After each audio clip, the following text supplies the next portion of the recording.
kitchen, folks. I'm just introducing you to my next 21-day challenge, which is going to be 21 days gluten-free with exercise.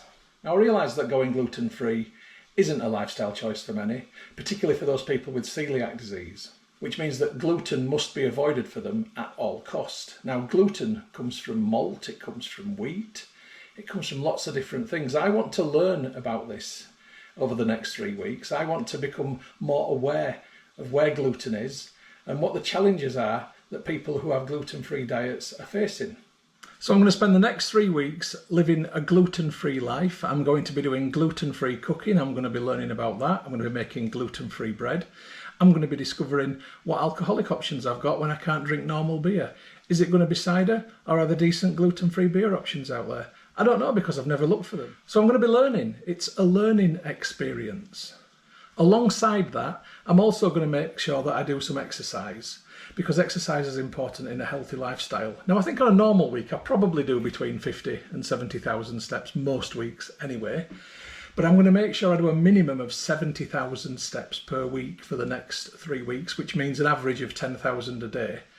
It should be fairly achievable for me, but it does mean that some days I'm going to have to put a bit of extra effort in. I want to try and find out what happens to me when I avoid gluten for 3 weeks. Is it going to have any health benefits or any health impacts or any other kind of impacts? So to that effect, I'm going to weigh myself, I'm going to take a waist measurement, and I'm going to have my blood pressure tested at the beginning and at the end. And I want to see if any difference has been made by avoiding gluten, but also having a decent amount of exercise through walking. So with the gluten-free and the exercise, there are two variables at play. So the science is not going to be conclusive, but it's going to still be an interesting learning experience for me over the next 3 weeks, and hopefully an interesting film for you. So this is day -1. I've got to go shopping shortly. I'm going to see what gluten-free options I can find. And I'll come back to you tomorrow on day 1 for my first day with 10,000 steps and also some gluten-free dining options. Right. Catch you tomorrow. Hope you enjoy the film, folks. So it's day 1 and it's blood pressure time. It were a good idea marrying a nurse. You don't want to be on camera though.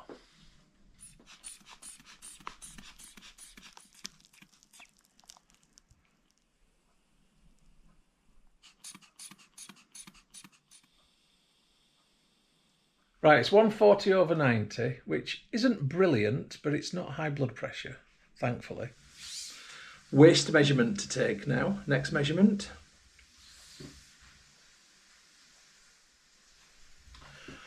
Nothing to be proud of there. I'm not telling you what it says, but yeah, I need to work on that, definitely. Right, it's that most depressing of times. You don't get to see the results though. Actually, that wasn't as bad as I was expecting. And that is looking pretty good to me. And there it is in the bowl, a lovely hot steaming bowl of gluten-free tasty loveliness. Now this has got to fuel me for my walking to work. I'm going to be walking in very shortly.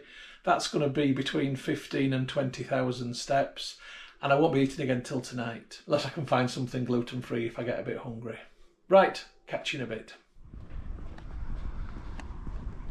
Well, I've ended up getting a bit sidetracked, so I'm actually not walking all the way into work now. I'm going down to Horsforth Station to get the train in. But I'll have a little walk around Leeds City Centre because I'll be there early.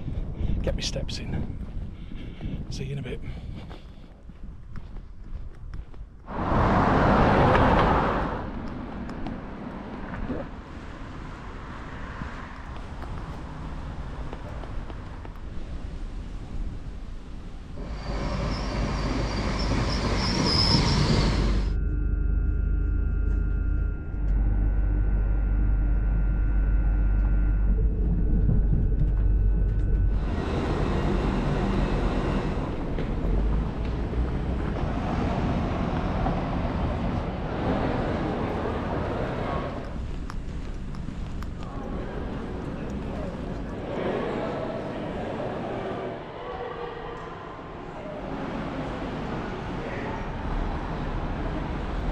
It's actually 5 hours since I had my breakfast and I'm hungry. And I'd normally have gone to Greggs, got a meal deal from one of the supermarkets, or gone to Spoons, but none of which seemed to be gluten-free, so I've ended up going to Holland and Barrett and getting a chickpea thing. So that's quite interesting, because that means immediately I'm forced to make healthier choices. So that's actually quite a positive, really.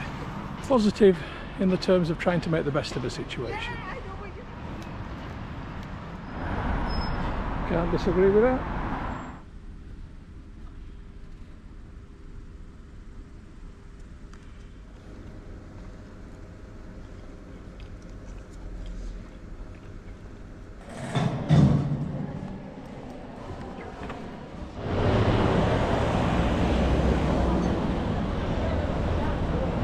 So that's my work day finished. That's my first gluten-free breakfast and lunch. I'm actually off out for dinner tonight with some friends, which is going to involve having a few drinks first. So I need to find gluten-free drinks and gluten-free meal choices.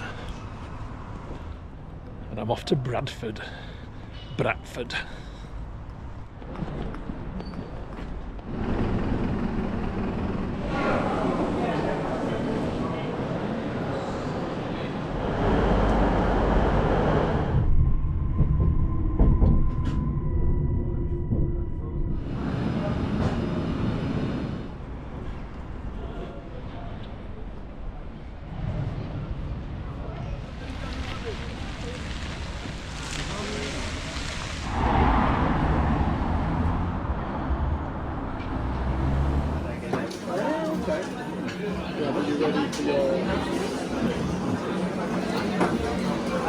Going back to Borders, we're in Sheffield.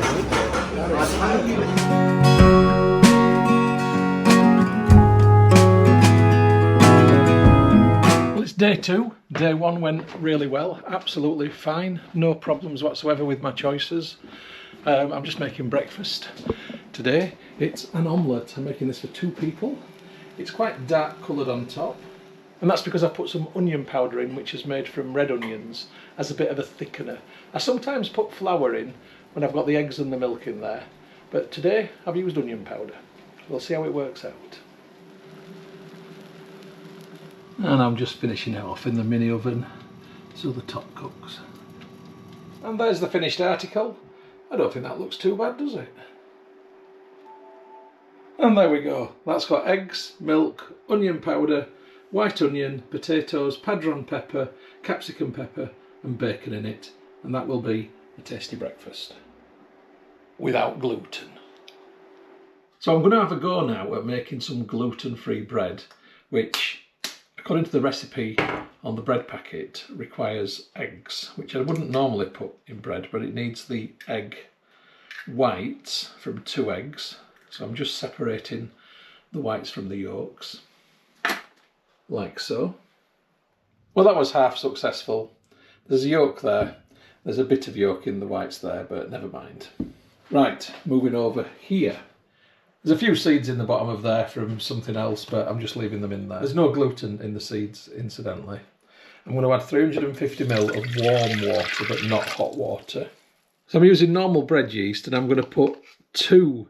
I would normally use 1, but I'm going to put 2 teaspoonfuls of yeast into there, because I know that this flour, the gluten-free flour, isn't great when it comes to rising. So I need to give it as much help as I can.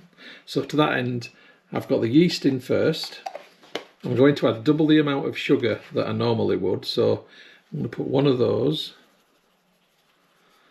and another of those in there. I'm going to add a few Italian dried mixed herbs for a bit of flavour. And as an extra bit of sugar, I'm just going to put a bit of golden syrup in there as well, which will hopefully impart a little bit of flavour too. And from my distilling knowledge, I know that tomato paste makes a good yeast nutrient. So I'm going to put just a few blobs of that in there, which will hopefully give that yeast a good time and give it something to feed on. I'm just going to give this a little stir around. And what I'm going to do now is leave this I'm going to leave this for half an hour or so, and I want the yeast to build a krausen like it would as if I was making beer or cider or wine. That shows me that the yeast is activated and it's doing something, and I want it to get to that stage before I add the flour in. I'll come back to you then. So this is my day 2 gluten-free lunch. So I've got some fried courgette here because I wanted something warm with it, even though it's a salad. And then I've got salmon salad. I've made the salad myself, and that's coleslaw, which I didn't make. There's no gluten in any of this whatsoever. I made a dressing for the salad, and I've used apple cider vinegar in that dressing because I can't use malt vinegar because malt has got gluten in it. So I feel that I'm going to be quite satisfied when I've had that. Right, back to the bread. You can see the krausen has nicely risen just there. So I'm now going to add the flour on top. Just going to spin it around and try and get it in an even sort of pour. Then I'm just going to get this on top, and I'm going to make a little well in the middle. And within that well, I'm going to add olive oil. Nice little pool of that. And put a bit of salt around the edges. I'm going to add a bit of vinegar into the well, not too much. I'll do. And then my egg whites I'm just going to put at the edge rather than in the well. I don't want them to mix with the vinegar, because when you put vinegar and egg whites together it can create like a surface on the egg white. And that's why you put vinegar in poached eggs. So into the bread maker we go. I want it on large. I'm going to have it go for longer than the usual time, which is, the normal time is 4 hours. I want this to have a bit of a longer rest in there. So I'm going to set this for 6 hours. Yeah, we'll try 6 hours to start with. Medium crust. Let's go for it. So it's just a case of playing the waiting game really now. There's nothing else I can do. The bread maker does all the hard work for me. So we'll see what it turns out like. But before I go from this segment, I just thought I'd show you the gluten-free bread flour that I've used. So this is made by Free From Gluten, that's the brand, and it was a reduced bargain. So that's even better. Let's see how that bread turns out. See you later on. Right, it's time to go and get my steps in for today. I won't do 10,000, but I'll definitely do quite a few. Yesterday, I did nearly 20,000, so I'm doing okay for the week so far. So I just want to get a few thousand in and I'll be happy enough with that. I'll show you a few views along the way, but there's not going to be a lot to see. And I'm going to call in the supermarket and see what I can find that's interestingly gluten-free.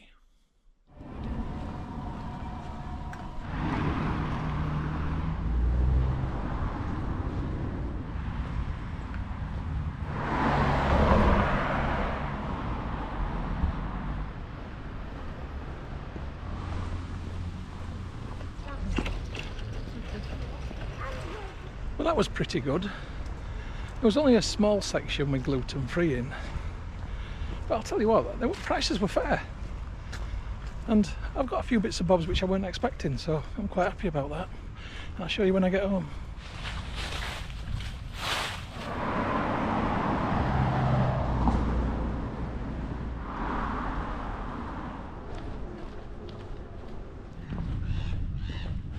Right, I've had quite a successful shopping trip. I'm going to talk you through some of these items. I won't talk you through all of them, but some of them I want to just mention a few bits and pieces to you. So I've got fruit and veg, which obviously is gluten-free, so that's great. And I've noticed I seem to be eating a bit more fruit and veg, actually, because I'm not just reaching for an easy option like a biscuit, because it's not gluten-free, and I've purposefully not bought biscuits. I could have got some gluten-free ones, but I didn't, yet. I've also got this mozzarella, tomato and pesto. Now, I didn't get this because it says gluten-free, because it doesn't. I'm looking at the back. The allergens are in bold. Egg, milk and milk are specifically on there. But what's annoying is they stick the yellow sticker over the ingredients. So I'm not quite sure if this will have any form of wheat in. It shouldn't. But it's annoying that they put the sticker over the ingredients. So Asda, are you listening? Stop it. Advice for allergens, see ingredients. Right, well, I've peeled it back now, and this is gluten-free. Next, Quorn vegetable tikka. I love Quorn. Incidentally, if you're wondering why I've got yellow stickers, it's because I'm from Yorkshire and saving money is on my CV. It's a hobby. Right, so again, they've stuck a yellow sticker on this one over the ingredients. So I don't think there's going to be any allergens in it, but I want to be doubly sure. And as I've peeled it back, it's taken the ingredients with me. So I'm going to need to go on the Quorn website now to double check. It highlights egg in bold. I can't see anything about wheat, but some of the sticker, it hasn't come off right. It's annoying that. So Asda, stop doing that, right? Don't stick them over the ingredients. It's wrong. Next, I've got free from red pesto, gluten, milk and egg. Great. I've got gravy granules. I'm going to my mum's for Sunday dinner on a Friday, this Friday, and she's stressed out because I've told her I'm not eating gluten because it means I can't have gravy. I mean, that's mum's, isn't it? I've got free from gluten gravy granules. It's harder to say than you think. £1.15p, brilliant. But I'm most pleased with the pasta options. £1 each, these, all free from gluten. So I've got penne, I've got tricolor or tricolor, however they call it. Look, I'm not Italian. 3 colours. And I've got lasagna sheets. That opens up the possibilities for me now in terms of cooking, from just having meat and veg and egg dishes to going a bit further. So later on this week I'll be doing a bit more cooking with some of those ingredients. So that's my shopping update. I've been quite happy. Oh, and by the way, it was a glorious day for walking. I managed just over 9,000 steps, so I'm well happy about that. I'll hit 10,000 again by the end of today. Rock on, Tommy. And here's tonight's gluten-free dinner, which is stir-fried rice, vegetables and chicken, no gluten. Now ordinarily I would have put some soy sauce on this, but I've just looked at the ingredients and guess what? It's got wheat in it. Why? It's not even thick soy sauce. I don't get it. But anyway, so no soy sauce for me tonight. Right, the bread's ready. Moment of truth. I've not got high hopes, I'm going to be honest with you, but we'll see. Yeah, it hasn't risen. Yeah, never mind. Okay, well, it was the first attempt at one. So here it is. It looks better upside down, to be fair. But yeah, it's a solid beast. I'll tell you what, it feels like a house brick. I'm still going to eat it. It's just misshapen. We know what the ingredients were that were in it, so yeah. It's work in progress. Feel free to share your gluten bread loaf suggestion recipes with me, by the way, because I'm always interested to learn things like that. I'm going to keep working on this though, so when this one's gone, I'm going to try baking another, but add some other ingredients in the hope that that will raise the bar and the top of the loaf.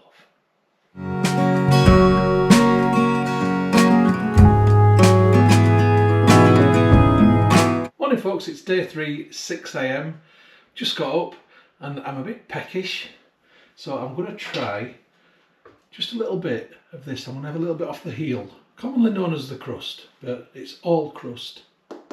The end bit's the heel. It's certainly a tough beast. Gosh, I mean, yeah, it's not exactly got a lot of give to it. It's going to be interesting. It's going to stick a bit of butter on it. So I guess the proof is in the eating.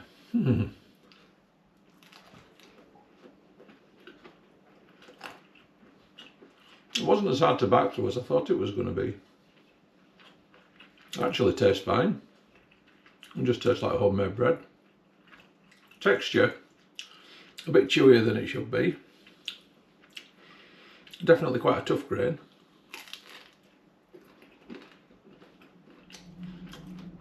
It's fine though. It tastes totally fine. So work in progress. When that one's gone, I'm gonna have a go at making another. Anyway, I need to get ready for work. See you in a bit. Right, day 3, walk down to Horsforth station. Then I'll be walking through Leeds city centre and I'm going to get some breakfast in a restaurant which I've been told has good gluten-free options in Leeds. So you've seen the walk down to Horsford Station, you've seen Leeds City Centre, so I'll get back to you when I get to that restaurant or cafe, whatever it is. See you in a bit.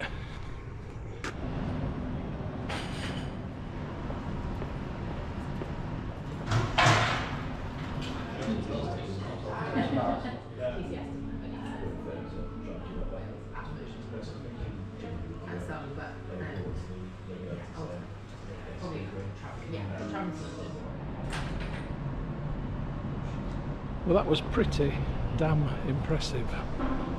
But I got asked a question in there which threw me, and that was, are you gluten intolerant or do you have a gluten allergy? And honestly, I felt like a fraud because I am. So I just said intolerant because that's what I hear people say. But I'm going to do a bit of reading about both because I need to educate myself, because that's part of this journey, and I will report back to you.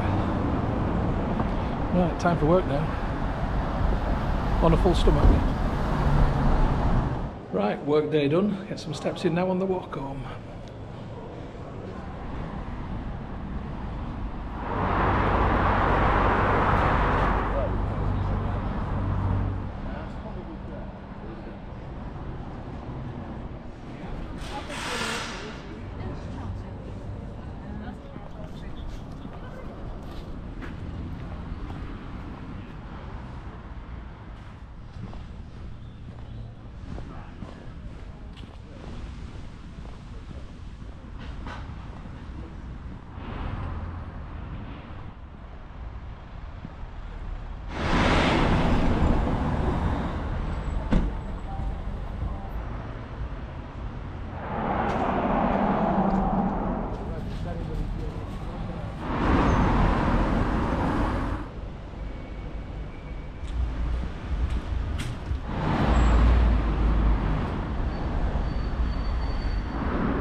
I've done it.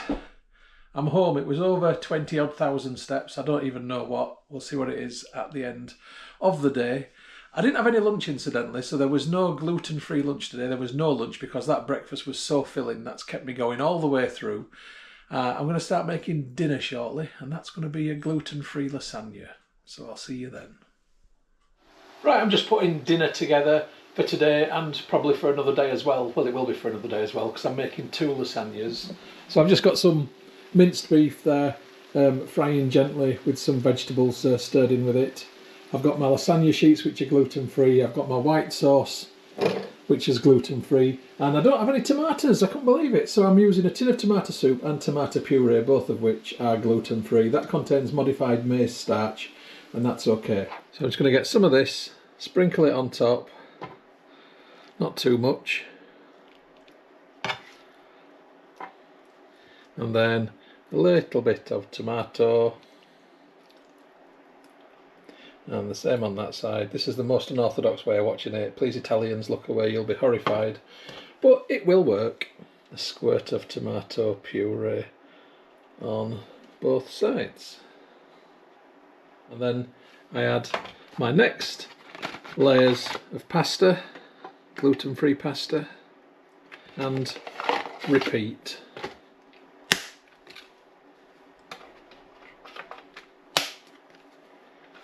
There we go, and then I've got a bit left there which will go on the end of there, and then I add a bit more white sauce on top.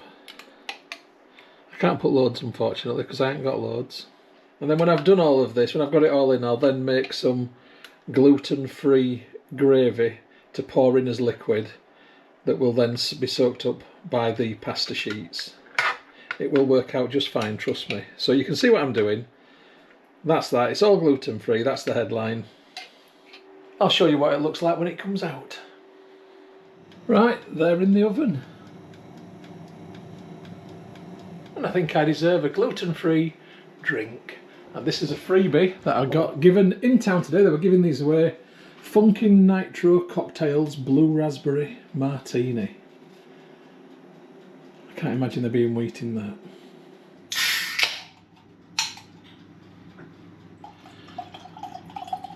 Blue is the colour.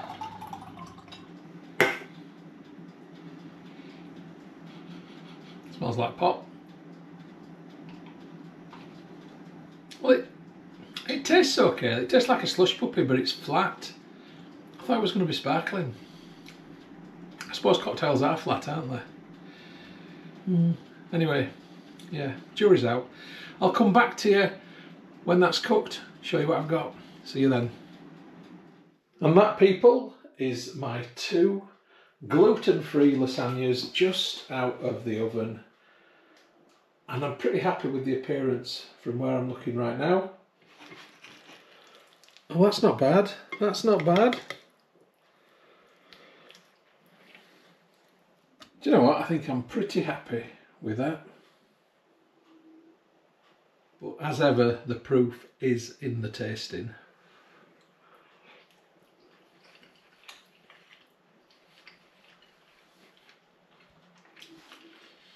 That's brilliant. Oh, I'm so proud of myself. That is really good.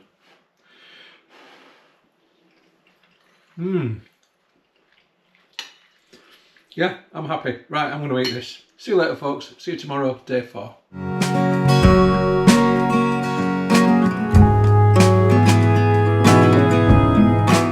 Morning, folks. Day 4, early start. Here's my gluten-free breakfast. So, I've got Carlins, or black peas, which I'm having in place of baked beans, which I've also got gluten-free baked beans, but I decided to have those. I've got some fried mushrooms, 3 gluten-free chipolata sausages, some of the gluten-free bread I made, with a poached egg. I'm happy enough with that.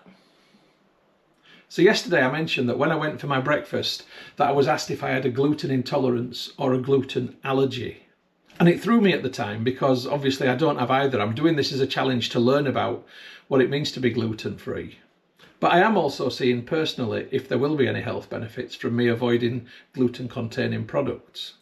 Anyway, I've done a little bit of reading around gluten intolerance and gluten allergies and celiac disease, and the 3 things are different. And I'd always just assumed that it was one thing, that if you were gluten-free, it was all under the umbrella of being a celiac, and that is not the case at all. So if you're gluten intolerant, then some of the symptoms that you might get if you have gluten is things like bloating, stomach pains, diarrhea, cramps, things like that.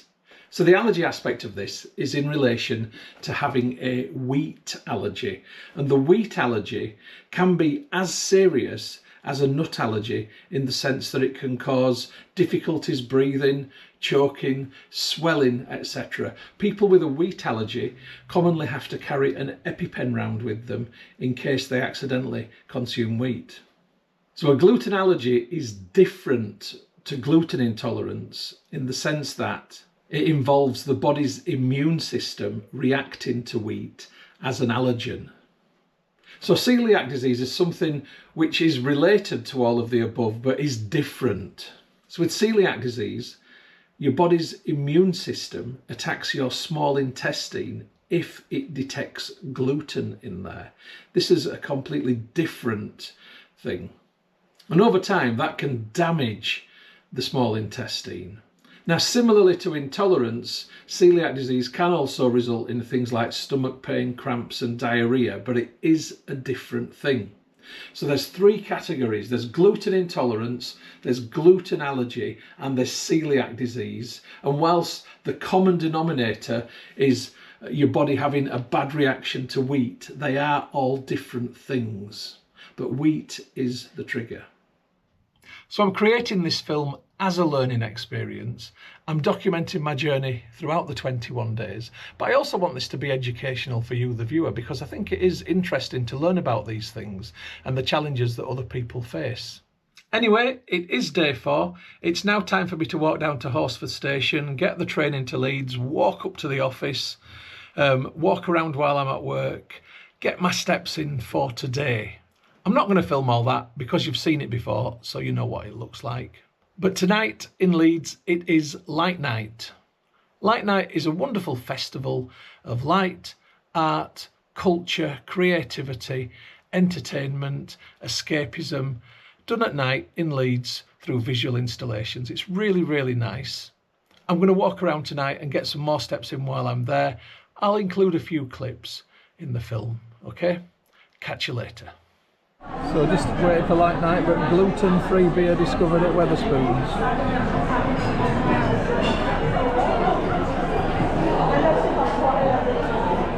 It seems we have not done enough. I mean this. These women, who do and dare so much, command respect as much by their practical way of tackling immense difficulties as by their devotion to the cause.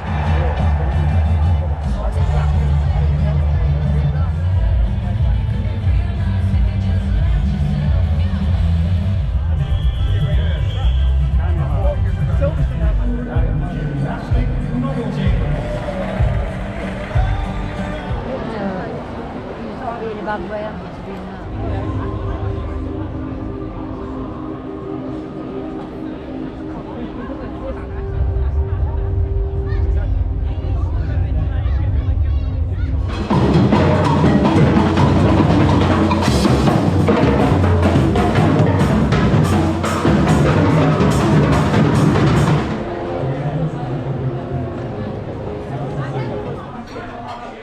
So backing bills for more gluten-free.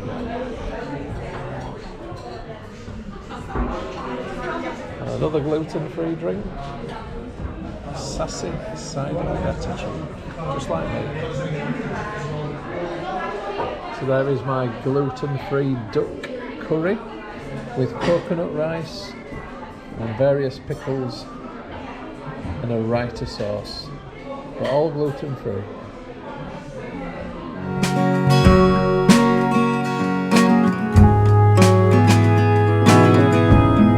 Morning folks, it's day 5 in the gluten-free kitchen, and today's gluten-free breakfast is going to be baked beans on toast with a poached egg. All gluten-free obviously. So I'm using my own bread that I made the other day to make the toast. Eggs poached, obviously no gluten-free. The vinegar I'm using is apple cider vinegar, and the baked beans are gluten-free. Now it doesn't say gluten-free on them, but when I'm going through the ingredients, so we've got haricot beans, reconstituted tomato puree, water, sugar, modified maize starch, so maize starch is fine, salt, onion powder, ground paprika, rapeseed oil, clove extract, cinnamon extract, paprika extract, flavouring, garlic extract. There's no wheat there. So that, to me, is fine. Now, if you go on ChatGPT, which I did, to ask what are the gluten-free brands of beans that are available, it says only Heinz is gluten-free. I put this next to a Heinz tin in the supermarket, and the ingredients were broadly the same. Now, ChatGPT is coming up with the American brands of beans on there, and I think a lot of American brands do contain wheat, whereas in the UK they don't. So I'm happy enough that this is gluten-free. And here's this morning's breakfast: baked beans on toast with a poached egg. Well, it's day 5 and I'm just getting some steps in. I'm on my way to Barnsley, visit family. I think I've exceeded my 70,000. I haven't actually tallied them up. You'll see in the edit anyway. But yeah, it's gone alright this week actually, the walking. I've been really pleased with it. And food wise, no problem so far. If anything, I've ate healthier. So I haven't filmed the walk down to Horsforth Station because you've seen it before. It's a bit repetitive if I keep doing the same footage. But I will show you some footage when I get to Barnsley and show you it's a lot more beautiful than what you might think. Anyway, unless anything exciting happens, I'll catch you when I get there.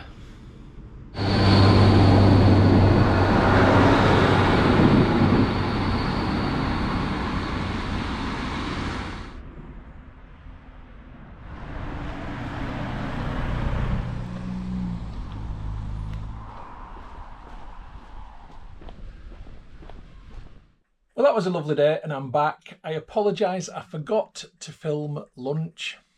Sorry about that. It was roast chicken with vegetables and gluten-free gravy made by my mum. It was lovely, actually. The weather was a bit rubbish, so there was not anything decent to show you, so you didn't get to see how beautiful Barnsley can be. But I did get my steps in. I've exceeded the 10,000 and that's all good. I'm going to come back to you tomorrow on day 6 when I'm going to have another go at baking gluten-free bread. Right, see you tomorrow.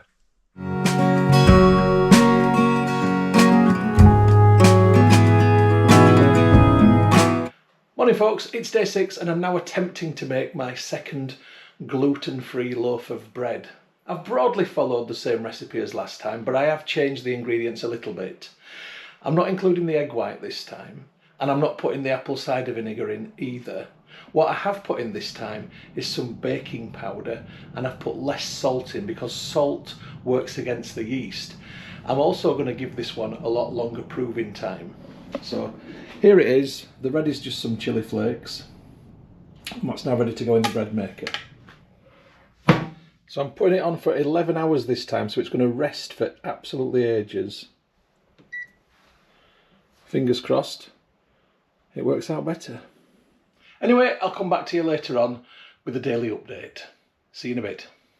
And day 6 gluten-free breakfast. I've made a ratatouille from a capsicum pepper, courgette, some padron pepper, a red onion and tin tomatoes. I've got a poached egg on top of that with some chives on it, 2 gluten-free sausages and some of my gluten-free bread. I think that looks pretty decent. So today's lunch is gluten-free. It is a bed of vegetable rice, and the rice was boiled in chicken stock, homemade, with some mackerel on top. Right, the bread maker has beeped. Is it going to be a perfect rise? Is it going to be a disaster?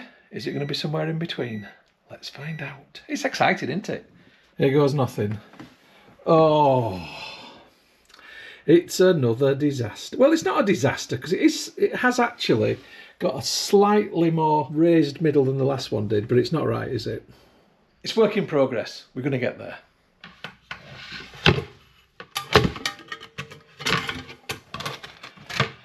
Well, there is a slight, very slight rise. Last time it was completely flat. So maybe if I'd done it with the egg and the vinegar and the baking powder. Yeah, it's work in progress. So day 6 dinner, there we go. It's a gluten-free beef stroganoff with gluten-free pasta. All homemade by my fair self.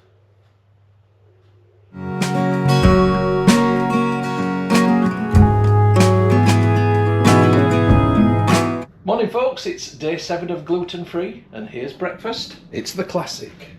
It's beans and a fried egg on toast, all gluten-free toast. And there's now tuck with that. Day 7 steps.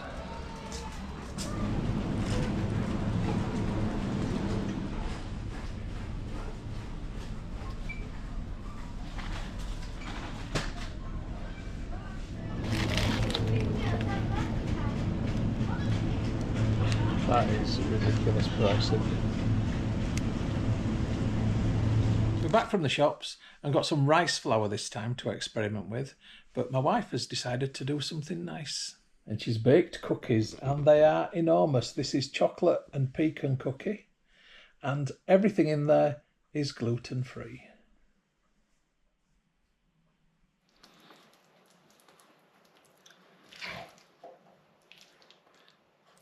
It's pie and peas of a sort, gluten-free.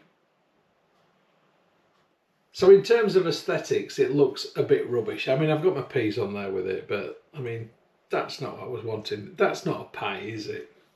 Not what you'd expect. A little taste though. Just disappointing. It's really hard to bake with that flour. A bit gutted, to be honest. I just thought it might hold itself together a bit better.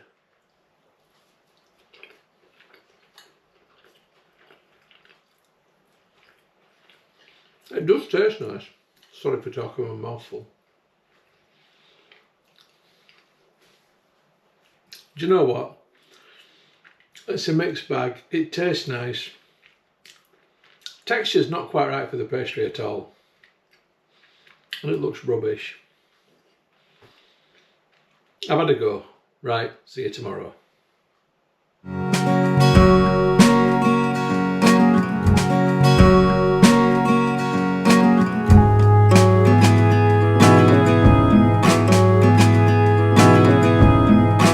Hey folks, it's day 8, so that means my first week of gluten-free is over. What have I learned this week? Well, I've learned that there is a difference between being gluten intolerant, having a gluten allergy, and being a celiac. Before I started doing this, I thought they were all the same, and now I know that they're not.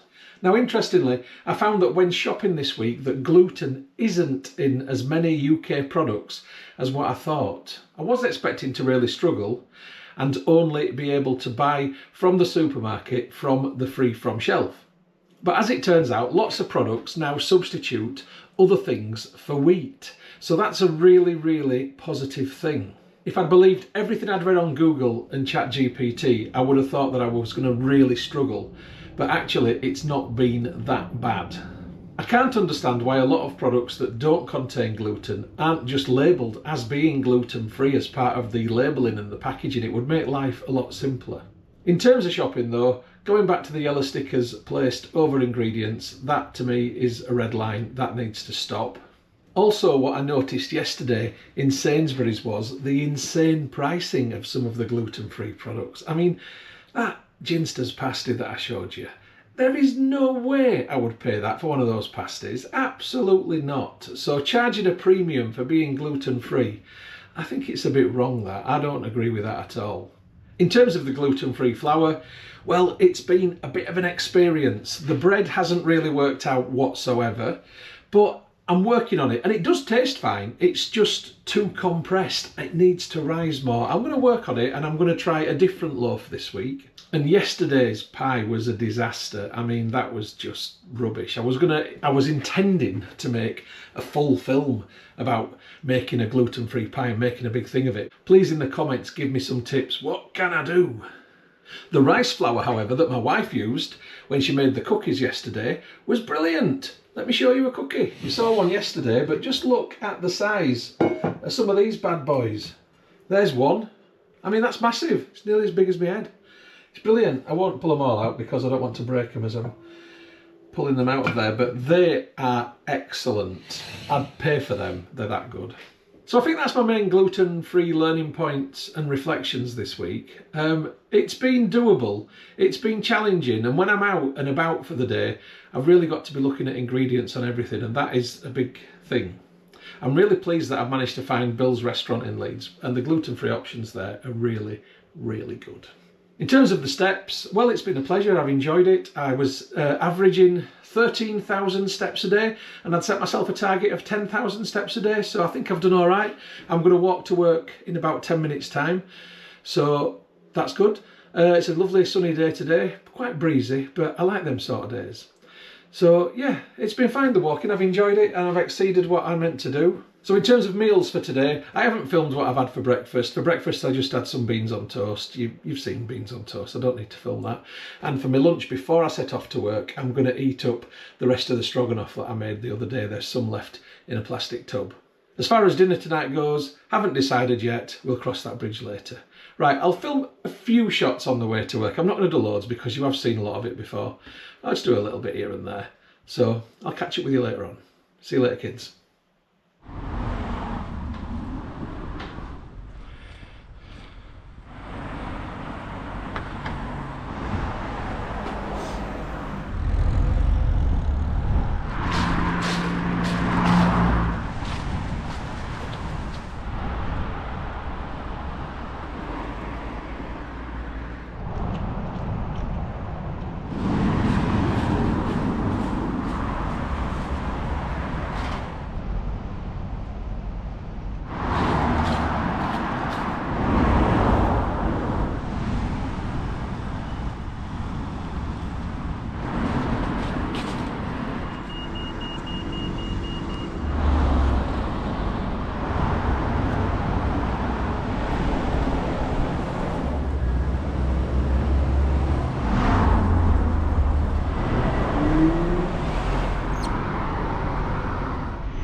made it, and that was okay. That it was a very pleasant walk in the sunshine, actually. Right, now to work. I'll catch you tonight at home.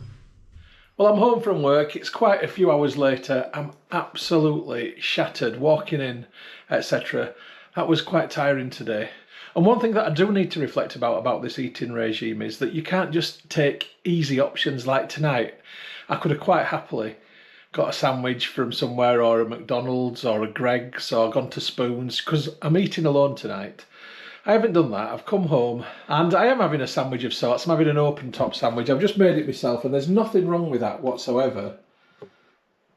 It's ham, cheese, coleslaw on my own gluten-free bread, but it's bread again, and I must admit I didn't want to eat bread again today, but I couldn't be bothered cooking. I'm actually tired. I just want to eat this, watch a film or something and go to bed. So yeah, so it's the having to cook and having to think about it thing which actually does make this a little bit more challenging. Anyway, I'll see you tomorrow.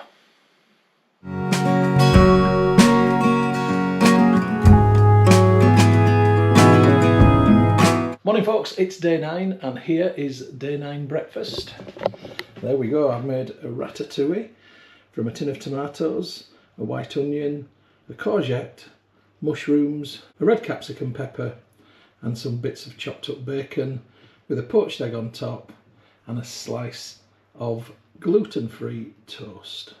That's not a boring breakfast, is it? Right, so I'm just making what's going to be lunch and dinner because I'm going to have a meal late afternoon because I'm off to a gig tonight. And remember that pie I made the other day, which was a disaster? Well, I've scraped as much pastry off as I could. I've added garam masala to the mixture that was left. I've put the extra ingredients in. Some curry powder, some chilies, turmeric, coriander and cumin, and it's been in the slow cooker, and this is now what I've got now. It's either going to be an extremely thick sauce fest and delicious, or it's going to be a bit weird and not right good. I won't know till I've tried it, but it's an experiment, so that's what I'm doing. Anyway, while lunch stroke dinner is just cooking, I am now going to attempt to make my third loaf of bread. Gluten-free. Today I'm going to have a go at doing a brioche. I've taken an existing bread maker recipe for brioche and I've just tweaked the ingredients slightly to take into account that the gluten-free flour takes some moisturising, we could say, and it takes some getting going. Right, I've got 200 ml of warm water in my bread maker tin. I'm going to add to it 1.5 and a bit more. I'm trying to get basically what would be a heaped teaspoonful of yeast in there. I'm struggling because I'm nearly out of yeast. I'm going to add 1, 2, 3, 4, 5, 6. I'm also going to add a bit of yeast nutrient in the form of tomato puree. And I'm just going to give that a little swizzle round. And I want to leave this for 10 minutes for that yeast to come alive and hopefully start to form a krausen on top.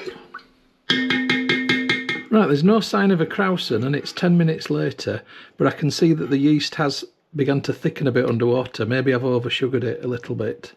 Anyway, look, I'm just going to carry on because time is of the essence. I've got a lot to do today. So I'm now going to add 400 grams of gluten-free flour. I'm going to add a tiny bit of milk. It's meant to be 2 tablespoons of milk. I've just guessed what 2 tablespoons of milk looks like. I've got 2 beaten eggs. And instead of using butter, which I know you use in brioche, I'm using lard because I want it to have a savoury flavour. And you can use lard as a substitute for butter directly. And you know what? Lard's meant to be good for you these days.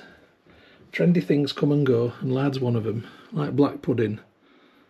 So I'm going to break this up into smaller pieces than where I've currently got it and chuck them in. So this is 120 grams, incidentally, of lard. So yeah, I'm making a savoury brioche. I haven't finished adding the dry ingredients yet.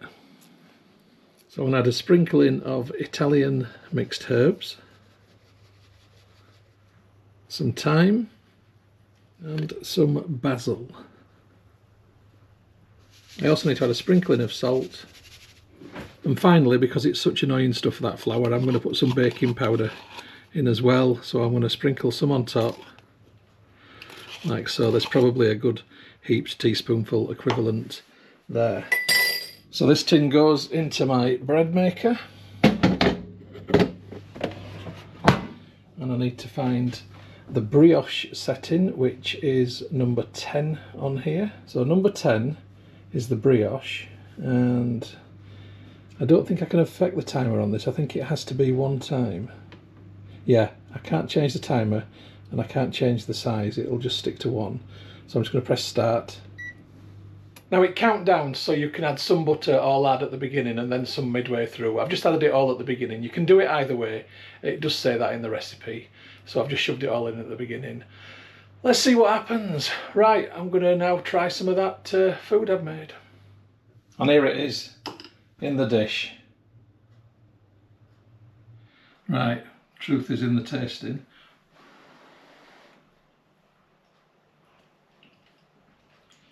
Well, it's thick. It don't taste that bad actually. It's alright. Very thick though. A small bowl's enough.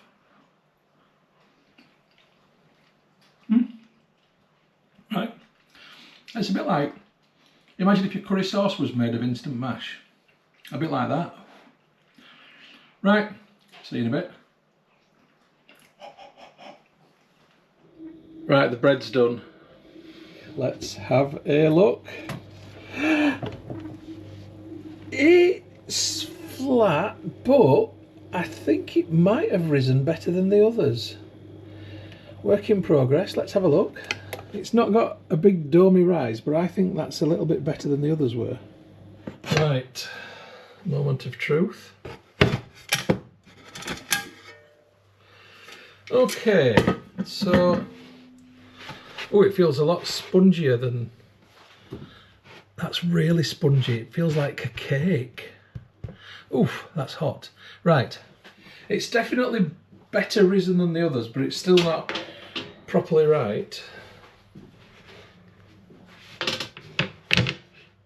Right, I'm going to leave this to cool for a bit and then we'll give it a try.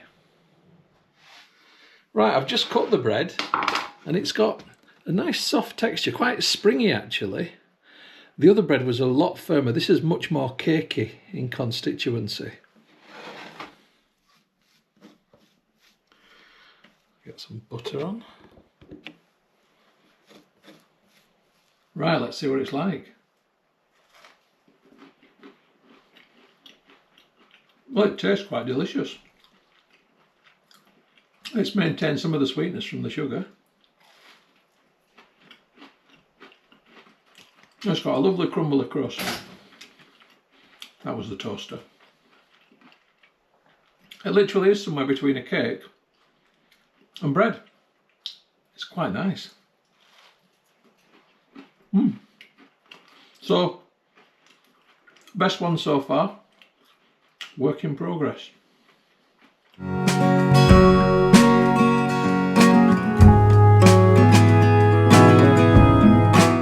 Morning folks, it's day 10.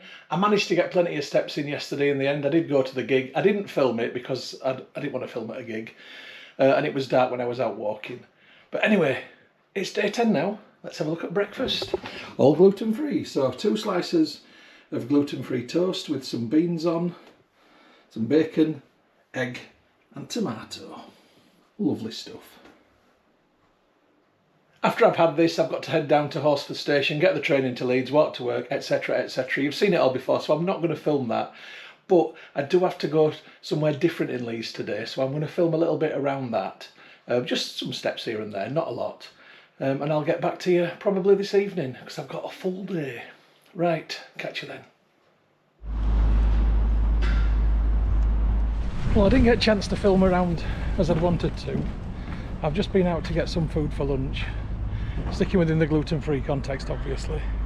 not been as easy this time as I thought it might be. I didn't want to sit down at Bill's restaurant again, even though I like Bill's restaurant. So I've been to Morrison's, and I'll show you what I've got when I get to work and have my desk lunch. And there you go, a gluten-free desk lunch. Sweet and smoky chicken breast pieces and cream cheese stuffed peppers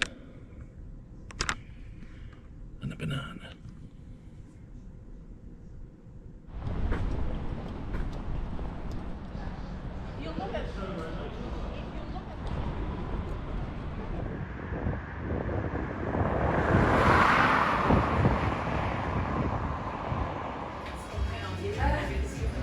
Gluten-free beer. On the wood-side microphone from Tartarus Brewery.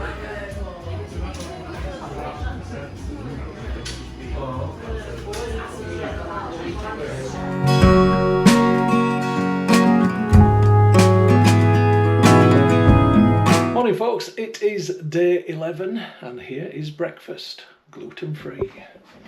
So I've made a ratatouille from a tin of chopped tomatoes, courgette, white onion, there's a few carlins in there, a green capsicum pepper and some spinach. I've got a gluten-free sausage and my own gluten-free bread toasted. And that's going to keep me going for a good 5 hours. Hey folks, well it's later on day 11 afternoon. I'm just going to have some lunch before walking into work. Lunch is just leftovers. It's the chicken curry that I made the other day and I've got a few rice noodles there with it. I actually had rice noodles last night for my dinner but I forgot to film that. Anyway, never mind. I'm walking into work. You've seen that walk. I'm not going to film it again because you've already seen it. So I'll probably come back to you this evening when it comes to dinner. So I'll catch you then. On day 11's gluten-free dinner is chilli and rice. And there it is, and that doesn't look too bad, does it? But as ever, the proof is in the tasting, so let me confirm. Steamy.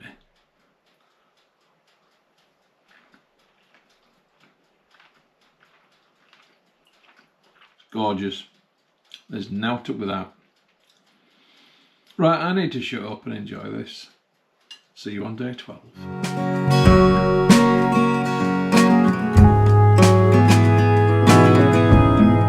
Morning folks, it's day 12 and here is my gluten-free breakfast. So I've got sausage on toast with baked beans, mushroom and courgette, all made in a single pan.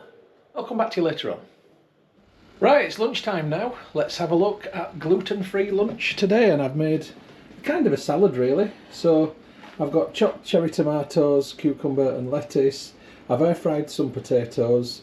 Got some cottage cheese with pineapple in there, some potato salad, coleslaw, and then tinned salmon chopped up with onion mixed with balsamic vinegar and half a hard-boiled egg on top.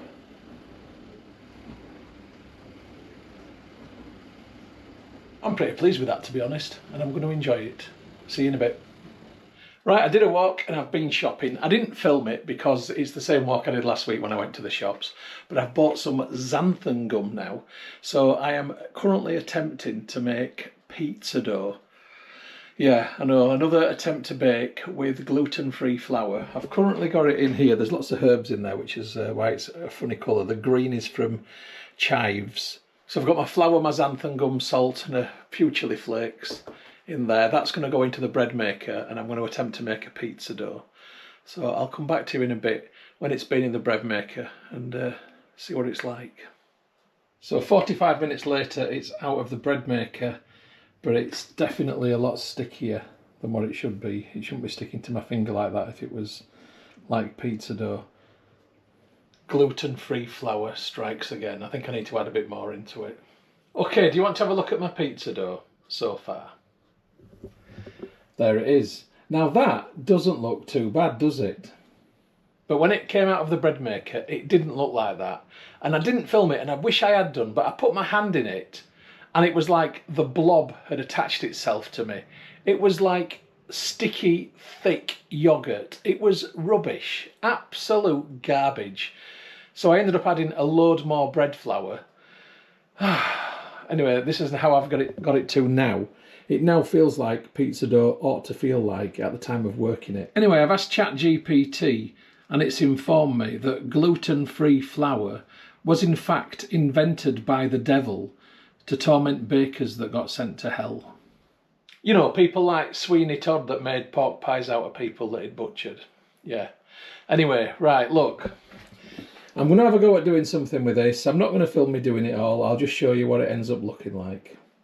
Anyway, for everything I've just said, that actually rolled like a charm. And I've got it in this oven dish now. I'm going to do an oval-shaped pizza, or rectangular one. There's no rule that says it has to be round. Actually, it looks nice, and it has a reasonably spongy texture. This now has to go in here for 20 minutes. And I want it to prove and double in size, hopefully. That's asking a lot. Just increase in size. So the oven was on at 60 for 20 minutes. I've turned it off now, so it should be about 40, and I want to leave it for 20 minutes. After it comes out, then I'm going to add the ingredients and bake it. See you then. Light's gone out. Right, that's the pizza base. I'm going to load it up with some of this stuff over here. Right, there's the pizza before cooking. Let's get it in.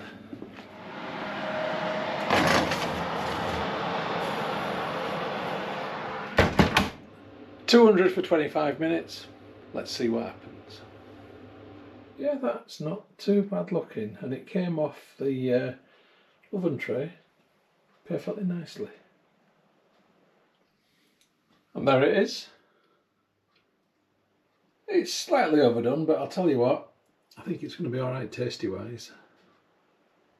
As ever, the proof is in the tasting, so let's give it a whirl.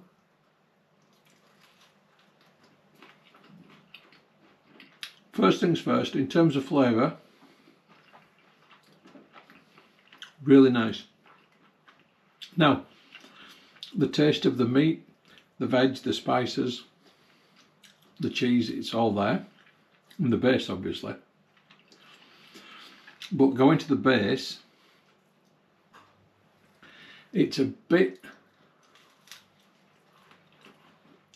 chewier. Now, it's not a problem, but it's a bit chewier than I would normally expect a pizza base to be.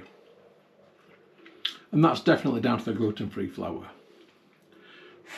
But I've got to say, it does taste nice. So I'm going to enjoy this. So another lesson in terms of gluten-free flour cooking. Not the easiest thing to work with, but I feel like I've achieved a half success with this one. Right. See you tomorrow.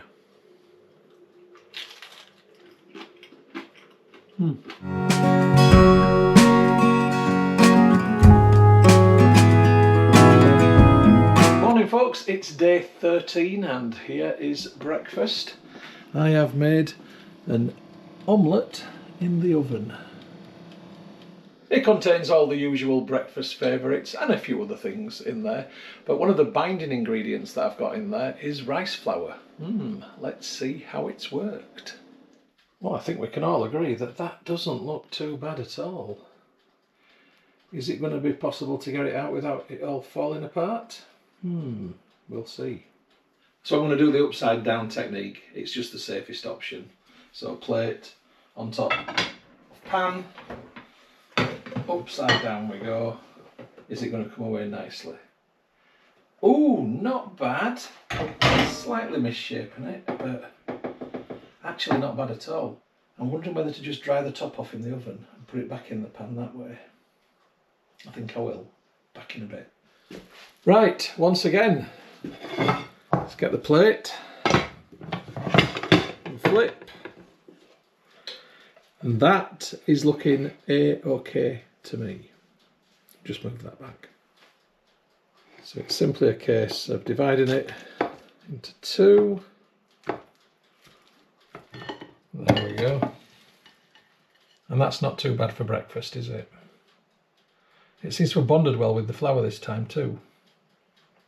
But as ever, the proof is in the tasting, so let's have a taste.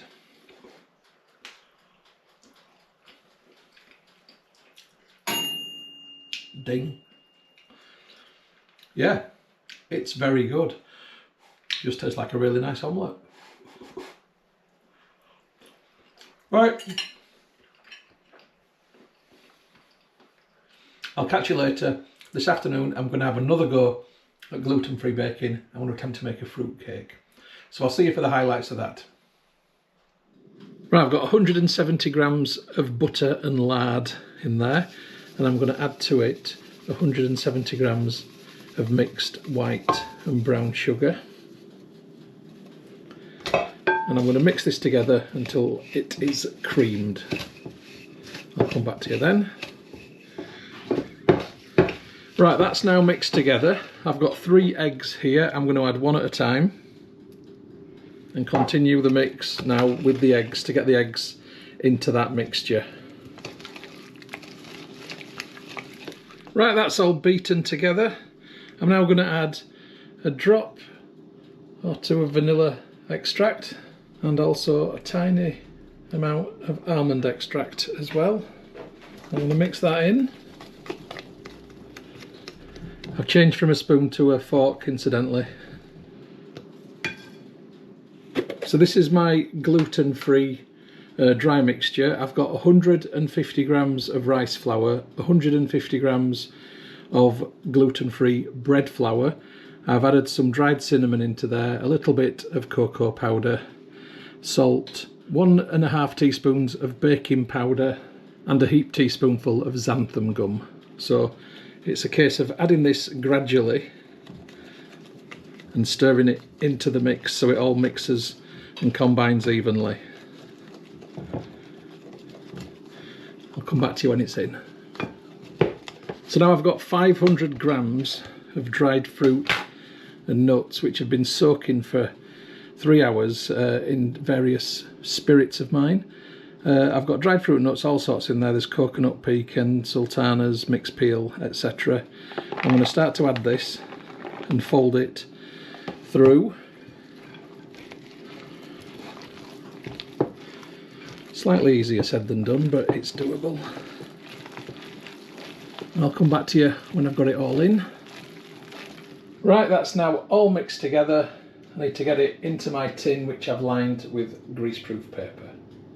So it's just a case of spooning it in, and then when it's all in there I'm going to press it down.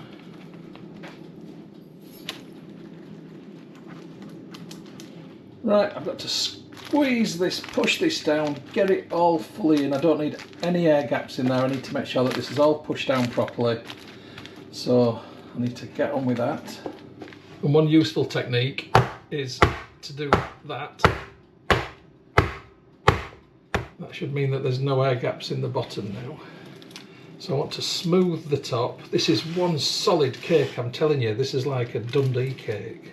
And then finally, I'm just going to prick it so that there's some air holes so steam can escape from within. I don't want it to be wet in the middle. And there's a lot of fruit in there to cook. This is now going to go into a preheated oven at 200.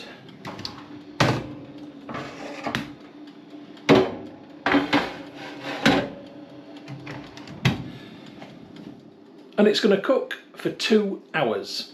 So I'll come back to you at the end. See you then. I'm back. I'm actually going to cook it at a lower temperature for longer. I wasn't really thinking about this properly. It needs to be about 150, 160. I'm going to put it on at 160, I think. Oh, forgetting that this is like a Christmas cake and you cook them slowly.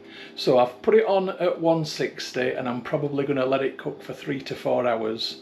I'll start to prick it with a cocktail stick after, say, 3 hours and see what it looks like. Anyway, I'll come back to you at the end. In the meantime, I'm going to do a bit of gardening to get my steps in. But just to put you in the picture, it's now Saturday and I've already cleared 70,000 steps for this week. So that's good. Just a 2.5 hour cake update, and flipping heck, it's risen. I'm thinking I might have to put it on a lower shelf now because it's going to be too near the top. Right, it's on a lower shelf now, and I'm shocked. I did not expect it to rise like that at all. So I'm glad I put a bit more baking powder in than what I was meant to. And the xanthan gum has probably also had an impact.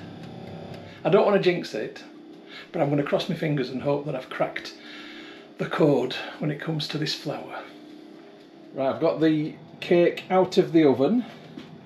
It's on about 3 hours-ish cooking. I'm just going to use this spike to see if anything clings to it, or if it comes out clean. I think that looks pretty clean. Let's try again. I think it might be ready. There we go. Right, let's have a look. It's got quite a spongy texture, more spongy than I would normally expect.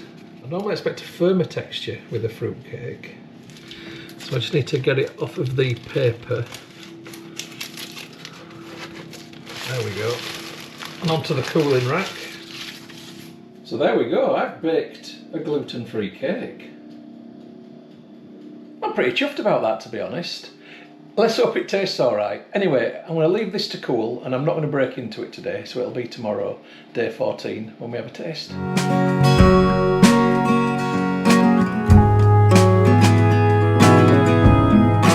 Morning folks, it's day 14. I've had breakfast and not filmed it. It was cheese on toast, gluten-free toast obviously, but I just want to have a look at the fruitcake now that I made yesterday, because I would like to get into that and try a bit of it.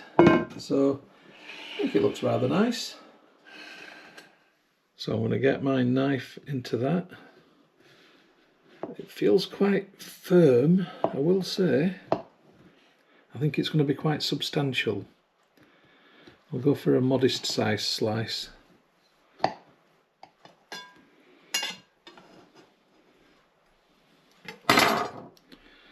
Okay. Well, it looks quite nice, doesn't it? Yeah, I'm quite pleased with that. I think that looks okay. But as ever, the proof is in the tasting. So let's see what this is like taste and texture wise. It's really nice. Very much like a Christmas cake, which it virtually is. It's got a good level of sweetness. The flavours all work together. Whilst it's dense, it's not overly dense. It's by no means a fluffy crumb, but I wouldn't expect that on a fruit cake anyway. It's got a good level of moisture. I'm happy with it. It's a big thumbs up from me. Catch you later on.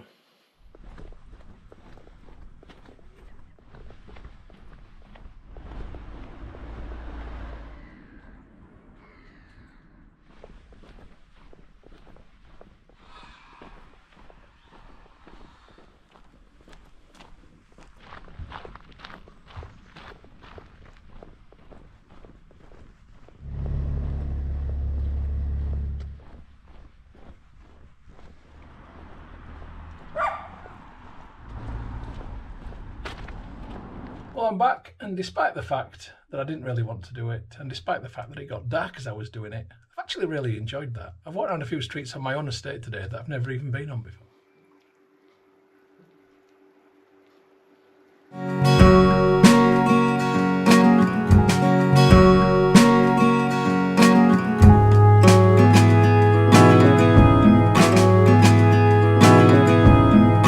Morning folks, it's day 15, which means it's the first day of the final week of my gluten-free challenge with exercise, and I thought I'd begin by giving you a reflection of week 2.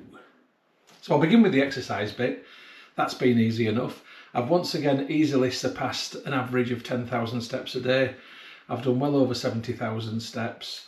5,000 less than in the first week, but still I'm quite happy with where I am. In fact, I think I've done 180,000 steps altogether so far, something like that. So I'm well ahead of the game because it should have been about 140,000 at this point.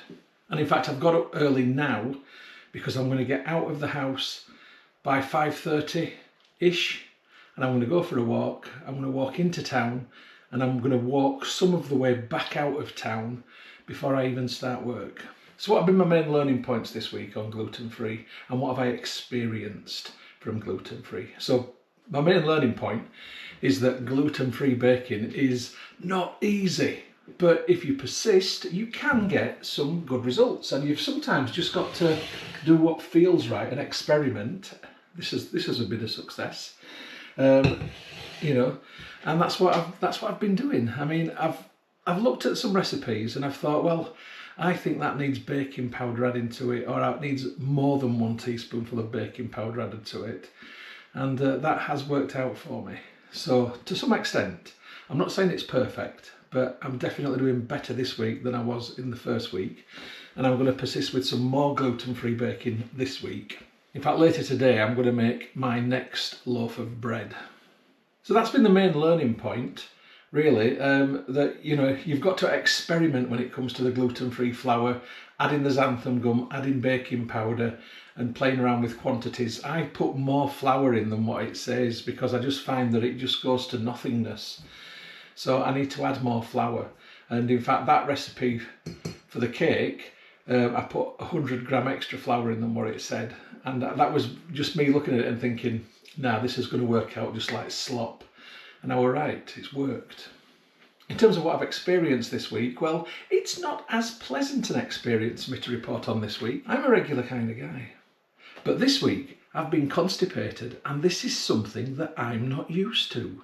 I feel like I'm walking round with all my food still in here, and I thought the idea of gluten-free was to not feel like that, because people that have a gluten intolerance often feel like, oh God, my stomach. And that's what I felt like this week. I did a bit of Googling gluten-free constipation. I was curious, is there a connection between the two? And indeed there is. All that wheat stuff that I'm not getting is good for the system. I don't need to avoid it. I'm choosing to avoid it to see what I learn from the experience. But what I've learned is that not having it means that the usual flow that takes place in here isn't happening as effectively and efficiently as what it should be. So experientially, that's quite a negative, because I don't like that feeling at all. It's not something that I'm used to, and I hope it goes away. This week I'm going to try and combat that with more legumes and more dried veg, which I'm going to rehydrate, such as beans and pulses, etc. And fresh ground coffee probably will help too. So that's going to be part and parcel of the experiment this week. Anyway, I'm going to go for a very long walk to get my steps kick-started for week 3.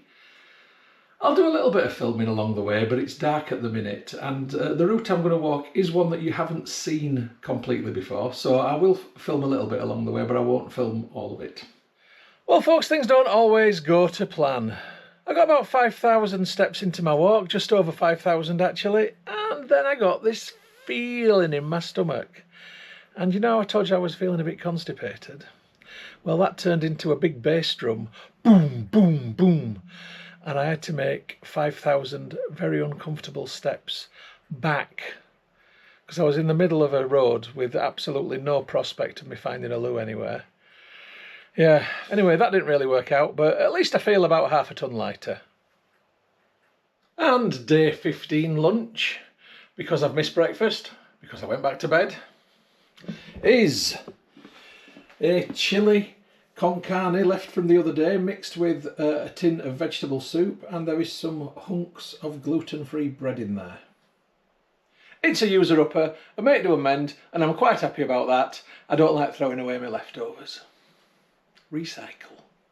Okay folks, it's later on day 15. I've been out for another walk, I've been to the supermarket. I haven't filmed it because you've seen it all before. I've got dinner in the oven, and you'll see what that is later, but I am now making my next gluten-free bread. So what I've got in here is essentially 5 teaspoonfuls of sugar, a lot more than what the recipe says. I've got 400 ml of water, 3 tablespoonfuls of yeast, twice as much as what it says, and some tomato puree to act as a yeast nutrient, and I've left this to form a krausen so the yeast is well activated and doing its thing. I'm now adding into that the flour, and this is a total of 750 grams of bread flour and rice flour combined. It's mostly bread flour, there's about 100 grams of rice flour in there. In fact, I've got a bit more bread flour to add in, which is part and parcel of what I've just said to you. As well as that, I've added xanthan gum, a heaped teaspoonful. I've added a heaped teaspoonful of baking powder. I'm going to put some salt on top. I'm going to add 3 heaped dessert spoonfuls of fat. This is a mixture of lard and olive oil. And I'm going to add 1 egg. So I'm doing something which is in between the brioche and a normal loaf. I'm adding a dash of apple cider vinegar. Now I'm not going to use the gluten-free bake number 11 because it only cooks for 2 hours and there's a lot of flour there. I don't think that will work. So I'm going to go back to the normal number 1 basic.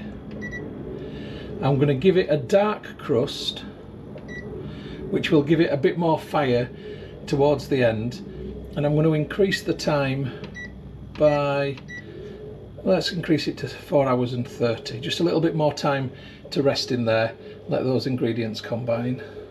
Right, let's do it. Back in a bit.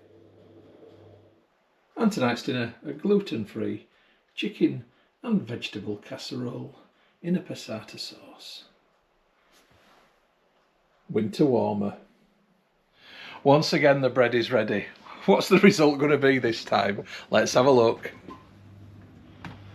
Oh, oh my God. Oh, jeez. Oh, well, it had a go at rising. Let's get it out and see what it looks like. Yeah, it smells nice, but yeah, looks odd. Right. My God, it weighs a ton. That's solid. Gotta love a bit of gluten-free bread baking, haven't you? Right, I'll see you tomorrow for day 16. Gosh, nearly over. See you then.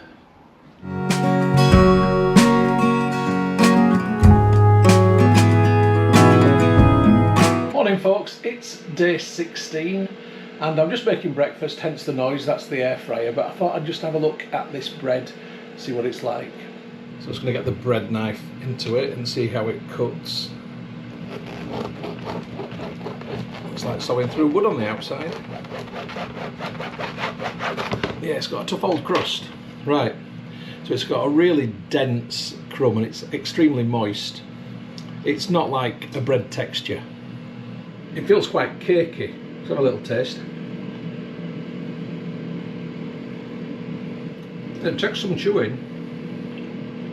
It's really dense. It's definitely got a cakiness to it, but like a really heavy cake. It's the wrong colour for the texture. It's more like a dense fruit cake texture. It's not unpleasant, it's just different. Anyway, it's going into breakfast. See you shortly. And here's this morning's breakfast, which is probably going to become brunch. I don't imagine I'm going to be eating for a good few hours after this. So I've got a slice of toast underneath the egg and the beans, gluten-free, that I've just made. I've got baked beans, poached egg, 3 boiled mushrooms, 2 chipolata sausages and some air fryer potatoes. I don't do boring breakfasts. Right, it's day 16, time for a walk. I've only done 1,700 steps in the house, so I want to walk around the estate until I've made it up to 10,000. It's not the most exciting of walks, and this one's taking some motivation, to be honest, because I can't be bothered. But I'm going to do it. Evening, folks, and day 16 dinner is here, and it's another curry made from leftovers mixed together with a bit more stuff added, all gluten-free, and some of the gluten-free onion bhajis from the other day. Waste out, want out.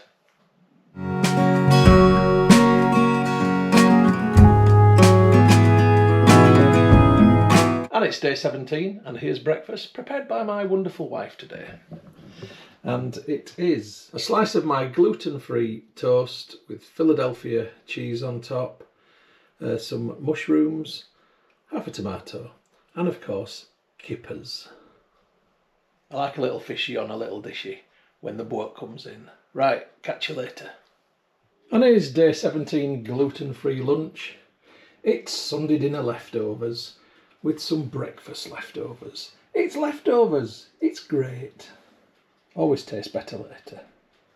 I've also got dinner in the slow cooker, cooking away. I'll talk you through that later tonight. I'm going to go for a walk to the supermarket to get my steps in. I'm not going to film it because you've seen that walk, so what's the point of me filming it again? So I'll come back to you tonight when it comes to dishing up dinner. See you then. And here's day 18 dinner. I've made a sort of like a chili con carne type thing, but instead of putting kidney beans in, I put some black-eyed beans and chickpeas in, and I've added a few more extra veggies in there for a bit of roughage. You know, keep things moving along and stuff. And there's gluten-free pasta.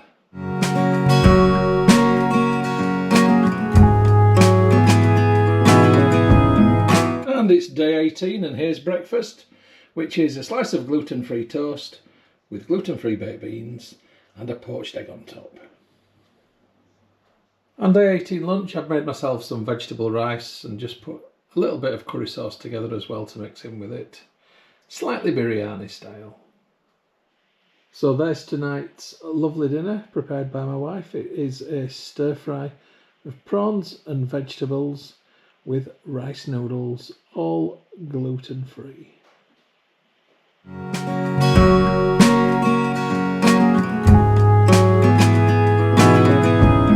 And day 19's gluten-free breakfast is pate on gluten-free toast with some cherry tomatoes, black and green olives and a bit of cheese. Lovely. Well, I'm back, and I'll tell you something, that was a bit of a walk, but I've done my day 19 steps now. I'm over 10,000, so that's good. Let's have a look at these gluten-free fish and chips. So I'm going to do a comparison. So that's what I've got, and that's what the missus has got. So I'm going to open these up. So I've got the chips in here because they were cooked in the same fryer as the fish, so the chips are not getting cross-contaminated. So I'm doing it seriously, taking it. And this is the normal one. Now let's have a look at the batter. So the batter on this one feels nice and crispy. Different finger on this one. Oh, that's definitely crispier. And I think looking at it, there is definitely more of a crispiness. And yes, I've got scraps on this one because the missus likes a scrap. But yeah, so gluten-free, not gluten-free, but take into account there's some extra scraps on that one. I'm just going to try a bit of this gluten-free batter and let you know what it's like. It is actually a lot crispier than I thought it would be.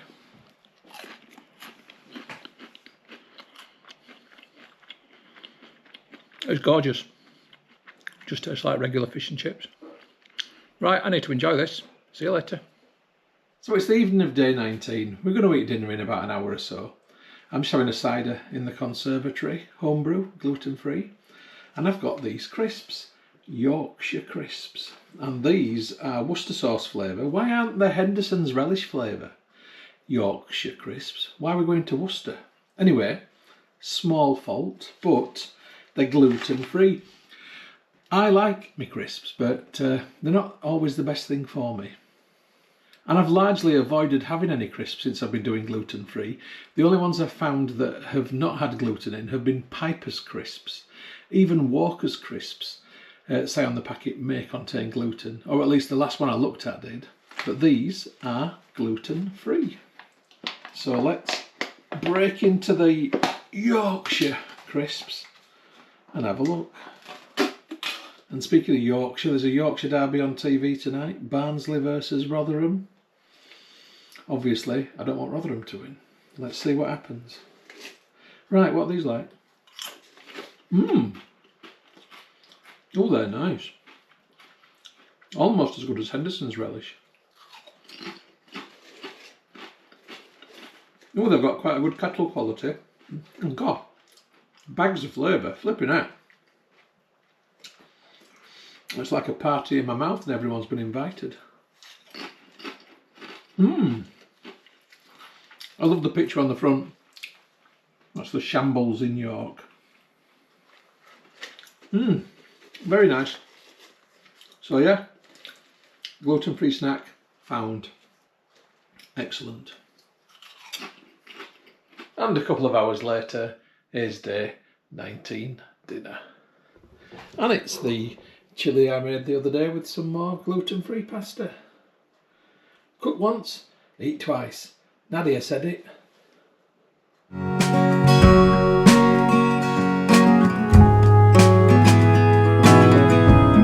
And it's day 20, the penultimate day of this challenge, and I couldn't be bothered making anything fancy for breakfast.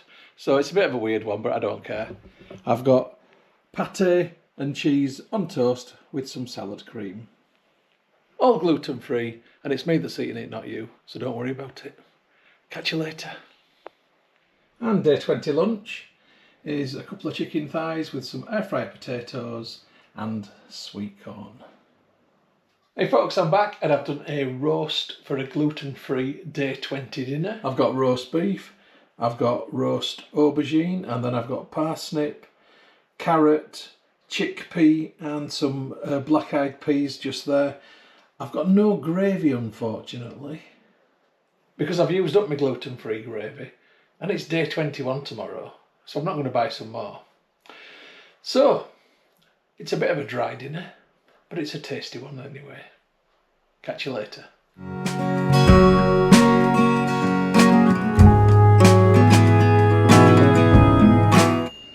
Right, day 21, I'm back in the kitchen. So we've got gluten-free sausages, oven-baked tomatoes and mushrooms, and then fried courgette and pepper with air-fried potatoes and a poached egg. And I think that's going to be lovely. It's a brunch that's better than lunch. So day 21, it is the final supper. There's been no dinner. This is it. Been out for a big walk this afternoon round Leeds, had a couple of ciders, and this is the final meal of gluten-freeness. These crackers are gluten-free rice crackers, various cheeses, homemade pickles and slaw, and olives, cheese and tomatoes. All nice. Right, I'll come back to you tomorrow with the reflections.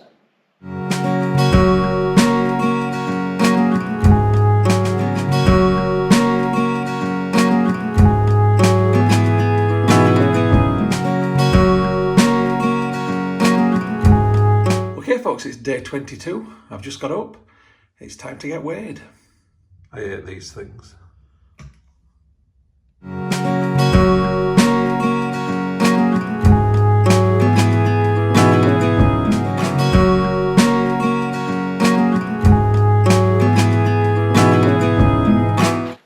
Right, it's blood pressure time.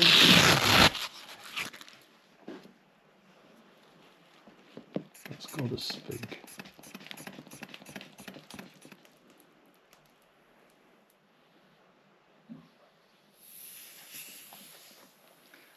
Over 90. 130 over 90. So 130 over 90, that's down from 140 over 90. Right, so can we do a triple whammy? So weight's down, blood pressure's down. Let's have a look at the waist measurement. No, you don't get to see it.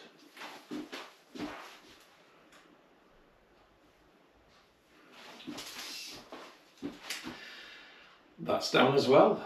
Minus 3 centimetres. So to be honest, I'm quite blown away by the health improvements in inverted commas, that I've made from doing this. I mean, that's really something that I wasn't expecting at all. I don't feel like I've dieted as such, but it is interesting that I've lost weight, my blood pressure's gone down and my waist has shrunk. And I need to think about why that is. Before we do that though, let's have a look at my week 3 steps, and let's look at the steps overall for the entire gluten-free 3 weeks.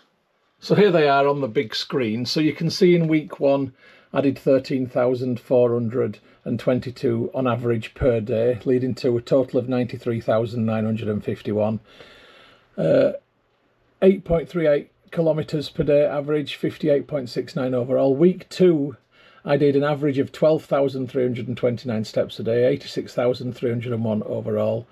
And that was an average of 7.68 a day, so a bit down, 53.79 was my total kilometres for that week. And then in week 3, I'm in between, so I've done an average of 12,639 a day, which is 88,475 overall, 53.61 kilometres in total, 7.66 a day. That means that I have walked in 3 weeks 268,727 steps. I've walked 166.09 kilometres, which is 103.2 miles. So it's undeniable that the walking is definitely going to also have aided my health improvements over the last 3 weeks. But what have the benefits been of being gluten-free? So I'm just reflecting now on the entire 3 weeks and the process of going gluten-free. So first of all, what it has made me do is make better choices when I'm out and about, and that's been quite significant. I haven't been in, for example, a Greggs. I haven't bought a Tesco meal deal. I've hardly had any crisps because a lot of them are not gluten-free. So the junk food and the processed food has gone hugely down, and I think that is the key benefit from me doing this. I've still had very wholesome meals. I've enjoyed everything that I've cooked. I've not eaten anything which I've thought, oh God, can't believe I'm eating this.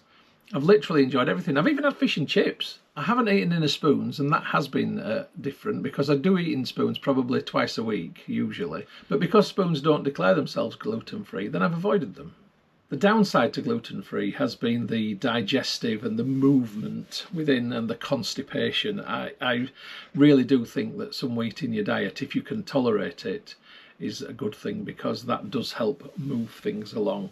And going to the toilet has been a rather unpleasant experience at times, and pretty straining too. So I will be glad of a bit of roughage from Bran to get things moving again. I found that gluten-free cooking in general is okay, but it's a pain with the flour. The flour takes some getting used to. It doesn't behave like flour should behave, and that's because it doesn't have gluten in it. So that has been really quite challenging, and you've seen the mess I've made of making bread. I mean, I've eaten it. It's not killed me, and it's tasted actually fine. It's just been solid. The fruitcake I made was really good, and the cookies that my wife made were really good. So it is possible to cook with the flour and make some good stuff. It's just a bit more difficult. And I think if I was doing this permanently, over time, I'd crack the code and I'd definitely master gluten flour.